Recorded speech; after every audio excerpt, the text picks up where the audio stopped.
Telugu Desam party సంస్కృతిలో మొట్టమొదటి 83లో party పెట్టినప్పుడే డాక్టర్లు, ఇంజనీర్లు, లాయర్లు వాళ్ళందరికీ ప్రాధాన్యత ఇచ్చి ప్రజాసేవ చేయడం కోసం చెప్పి వాళ్ళందరినీ ఆహ్వానించిన సందర్భం. అలాగే మన అదృష్టం ఇప్పుడు ఒక డాక్టర్ గా ఎన్నో సేవలు అందిస్తున్నటువంటి చంద్రశేఖర్ గారు ఇక్కడ పార్లమెంటరీ అభ్యర్థి కావడం మన అదృష్టం.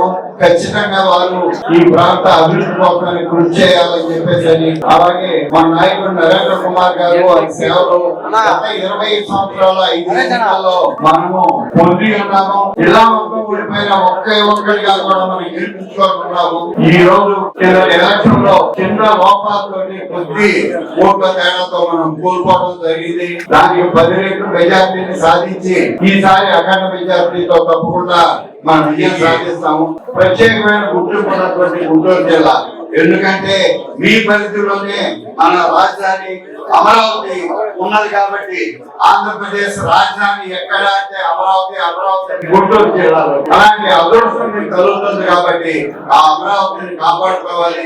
ఇక్కడ ఉన్నటువంటి దుర్భాగ్యమైనటువంటి గెలిచిన ఎమ్మెల్యేలకి ఒక్కడు కూడా కనీసం పరిశీలించాలని ముఖ్యమంత్రి చెప్పే ఇక్కడి నుంచి రాజధాని వెళ్ళిపోతానంటే తిరిగి పంతలాగానే కూర్చున్నారు, కానీ కనీసం రాజధాని జిల్లా నుంచి వెళ్ళిపోతుంది, నాశనం చేస్తున్నారని గమనించలేదు.